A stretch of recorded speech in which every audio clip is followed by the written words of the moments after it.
নমস্কাৰ মই মোৰ সকলো জ্যোতিষ অনুৰাগীক মোৰ ফালৰ পৰা সম্ভাষণ জনাইছোঁ। মই আপোনালোকৰ লগত হাতৰ ৰেখাৰ বিষয়ে কৈ আছোঁ কিছু কথা। গতিকে যিসকল হাতৰ ৰেখাৰ ওপৰত কিছু জানিব বিচাৰে বা শিকাৰ আগ্ৰহ আছে সেইসকলৰ নিশ্চয় কামত আহিব। কাৰণ হাতৰ ৰেখাৰ ওপৰত আমাৰ প্ৰাচীন গ্ৰন্থবিলাকত বহু বিষয় কোৱা আছে বা সংকেত দি থোৱা আছে। গতিকে মই আজি এনে এটা বিষয়ৰ ওপৰত ক'ম, সেইটো হ'ল যে অধিক বয়সত ভাগ্যোন্নতি যোগ। কাৰণ দেখা যায় বহুত মানুহে জীৱনৰ প্ৰথম অৱস্থাত বহু কষ্ট কৰে, ইমান কষ্ট কৰে তথাপিতো সফল নহয়। সেইটো আপোনাৰ চাকৰিৰ কাৰণে হওক বা ব্যৱসায়ৰ কাৰণে হওক, কিন্তু বাৰ বাৰ হাৰি যায়। আপোনালোকে বাৰ বাৰ হাৰি যায়। কিন্তু যিসকল জাতক বা জাতিকাৰ হাতত, তাৰ আগতে মই কৈ থৈ যাওঁ আপোনালোকক, যেতিয়া চাব পুৰুষ হ'লে সদায় সোঁহাত আৰু মহিলা হ'লে বাওঁহাত। গতিকে যিসকল জাতক জাতিকাৰ হাতত এই তিনিটা চিন থাকে, এই তিনিটা চিহ্ন থাকিলে বুজি ল'ব যে আপোনালোকৰ ভাগ্যোন্নতি বা সফলতা আহিবই জীৱনত এটলিষ্ট 35 বছৰৰ পিছত, 35 বছৰৰ পিছত, হয়তো 40, কিন্তু আপোনালোকৰ সফলতা পাবয়ে। গতিকে কি এনেকুৱা সংকেত কৈ থোৱা আছে আমাৰ হস্তৰেখাৰ ওপৰত বা হাতৰ ৰেখাৰ ওপৰত? আপোনালোকৰ যদি হাতত আছে, ভয় খাব লগা বিশেষ নাই। ইয়াৰে আপোনাৰ যিকোনো তিনিটাৰ যদি দুটাও থাকে তথাপিও আপুনি জীৱনত সফল হ'ব। মই কৈছোঁ, মই তিনিটা চিহ্ন সংকেত দি থোৱা আছে। অধিক বয়সত সাফল্য জীৱনত, যিয়ে নহওক, হয়তো আপোনাৰ চাকৰি হ'ব পাৰে, হয় আপোনাৰ ব্যৱসায়ো হ'ব পাৰে, বা যিকোনো কামত আপুনি সফল হ'ব। তাৰ আগলৈকে আপোনাৰ সফলতা আশা কম। এই তিনিটা চিহ্ন হ'ল, মই আগৰ ভিডিঅ' এটাত কৈছিলোঁ যে মিষ্টিক ক্ৰছ বা আদি ভৌতিক ক্ৰছ যিটো কোৱা হয়, বা দৈবিক ক্ৰছ। যদি কাৰোবাৰ হাতত হৃদয় ৰেখাৰ তলত এই ক্ৰছ চিহ্নটো থাকে, অকল ক্ৰছ, মই কালি এটা আগৰ ভিডিঅ'ত কৈছোঁ যে এইটো খুব সৌভাগ্যৱানৰ কথা হয়, কিন্তু কথা হ'ল এক ছাপৰ্টিঙো লাগিব। ঠিক সেইদৰে একে কথা, যদি সেই চিহ্নটো থাকে হৃদয় ৰেখাৰ তলত, আপোনালোকেতো আগৰ ভিডিঅ' যিসকলে চোৱা নাই চাই ল'ব।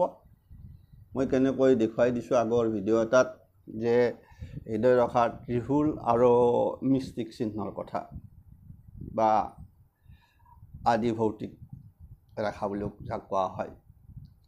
গতিকে খুব ইম্পৰ্টেণ্ট, খুব কম মানুহৰ হাতত থাকে। কিন্তু মই যি তিনিটাৰ, ইয়াৰ যিকোনো দুটা যদিও থাকে আপুনি সফলতা পাবয়ে। কিন্তু তাৰ বয়স হয় আপোনাৰ 35 বা 40 বছৰৰ পিছত। ইয়াৰো কথা থাকিল।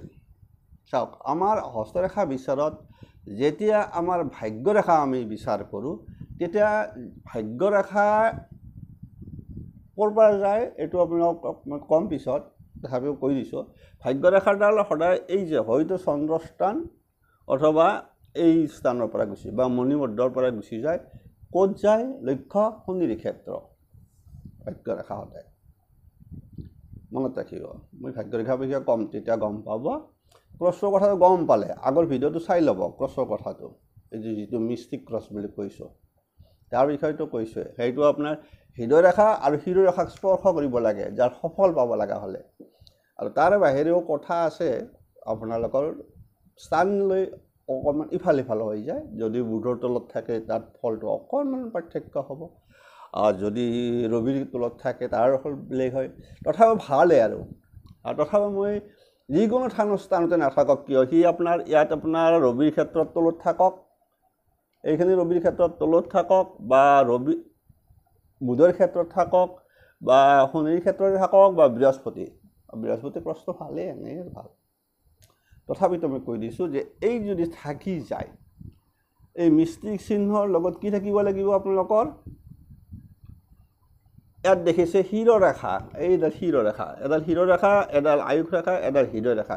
এই শিৰৰেখাৰ যদি এনেকুৱা চিহ্ন দেখিছে, এই চিহ্নটো কিন্তু আপোনালোকৰ ভাগ্যৰেখা। এইটোৱে ভাগ্যৰেখা, অৰ্থাৎ আপোনাৰ ভাগ্যৰেখা আপোনাৰ শিৰৰেখাৰ পৰা উঠিছে, সেইটো মনত ৰাখিব। শিৰৰেখা আমাৰ ভাগ্যৰেখা এনেকৈ উঠি গ'লে শনিৰ ক্ষেত্ৰত যাওঁতে য'ত শিৰৰেখা টাচ কৰিব সেইখিনি 35 বছৰ ধৰা হয়। গতিকে 35, গতিকে শিৰৰেখাৰ পৰা ওপৰলৈকে আছে, সেইটো মনত ৰাখিব। এই ভাগ্যৰেখাডাল আচলতে শিৰৰেখাৰ পৰা উঠিলে, গতিকে এই কাৰণে কোৱা হৈছে যে এই জাতক মানে ওপৰফালে এনেকৈ যদি ইয়ালৈকে যদি গুচি যায়, মনত ৰাখিব আপোনাৰ 35 বছৰলৈকে ভাগ্য বিশেষ শুভ নহয়, কিন্তু 35 বছৰৰ পিছত ভাগ্যই আপোনাৰ অনুকূলে আহিব।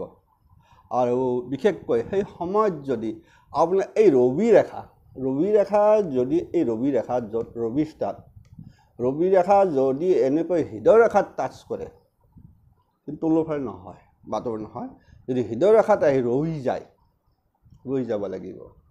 এইবাৰে আপোনাৰ ভাগ্যৰেখা, এইডাল ভাগ্যৰেখা, আচলতে ভাগ্যৰেখা আপোনাৰ সাধাৰণতে উঠে ক'ৰ পৰা?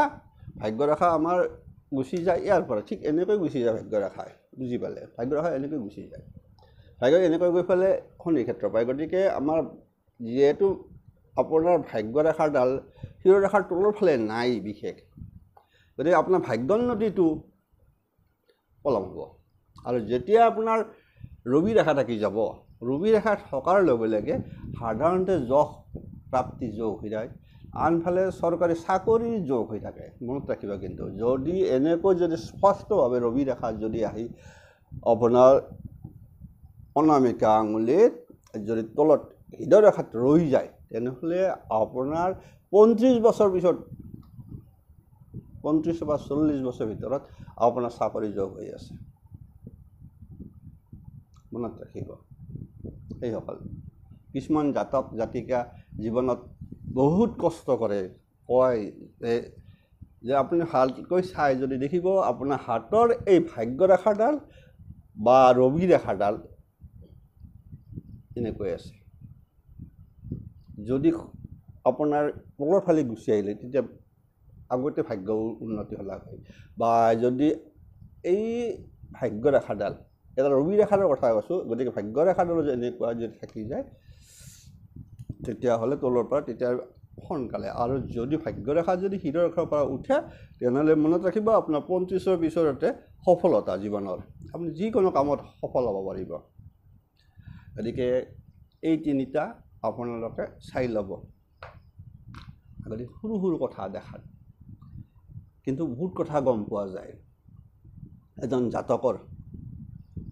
গতিকে বয়সত সফলতা অহা কিছুমান ব্যক্তি দেখা যায় যে জীৱনটোত গোটেই কষ্ট, কিন্তু সেইসকল জাতকৰ কি হয় যে ভাগ্যৰেখাডাল কিছুমান এটা ঠিক নাথাকে, কিন্তু দেখা যায় এই য'ত হৃদয় ৰেখা চুইছে, এই যে হৃদয় ৰেখা টাচ কৰিছে সেইখিনি কিন্তু 55 বছৰ ধৰে।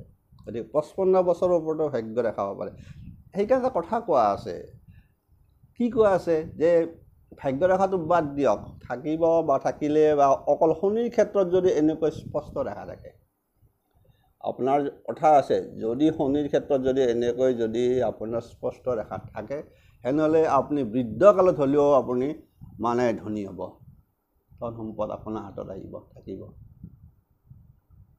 চাব, শনি আপোনাক বৃদ্ধকালতে ধন দিব, তাৰ আগৰখিনি আপুনি কিন্তু কষ্ট পাব। বহুতেই দেখা যায় যে বহুত কষ্ট খায়, কিন্তু 55 বছৰৰ পিছত হঠাৎ ভাগ্য পৰিৱৰ্তন হয়, মানে হয়তো ল'ৰা ছোৱালীয়ে চাকৰি বাকৰি বা কিবা এটা বিশেষ কামত সংযোগ হৈ গুচি গ'ল, তাৰ ফলত আপোনাৰ ভাগ্য উঠে। হৃদয়ৰেখাৰ পৰা যদি শনিৰ ক্ষেত্ৰত যে এনেকৈ স্পষ্ট যে এডালেই হওক ঠিক এনেকৈ যদি এডালেই থাকক বা দুডালেই থাকক আপোনাৰ 55 বছৰ এৰিছোঁ গতিকে চাই ল'ব গতিকে যিসকল লোকৰ হাতত এই তিনিটা সংকেত পোৱা যায় ক'ব পাৰি সেই জাতকসকল 35 বা 40 বছৰৰ পিছত জীৱনত সফলতা লাভ কৰিব আজিলৈ ইমানে দীঘল নকৰোঁ যিসকলে নতুনকৈ চাই আছে ছাবস্ক্ৰাইব কৰিব ঠিক এনেকৈ সূক্ষ্ম কিছু কথা হাতৰ ৰেখাৰ বিষয়ে মই কৈ যাম আগতীয়াকৈ যিবিলাক জানি লওক চাই লওক নিজে হাতৰ ৰেখাবিলাক লাহে লাহে চাই থাকিলে গম পাব কোনডাল হৃদয় ৰেখা কোনডাল আয়ুস ৰেখা কোনডাল আপোনাৰ ৰবি ৰেখা কোনডাল আপোনাৰ বিশেষকৈ আপোনাৰ কি কওঁ ব্যৱসায়ী লাইনৰ ৰেখা এইবিলাক যথেষ্ট তাৰ বাহিৰেতো আছে বিবাহ ৰেখা আছে ভ্ৰমণ ৰেখা আছে মাৰ্চেল ৰেখা আছে যথেষ্ট ৰেখা বিভিন্ন ধৰণৰ ৰেখাই বিভিন্ন সংকেত ইণ্ডিকেট কৰি থাকে আজিলৈ ইমানে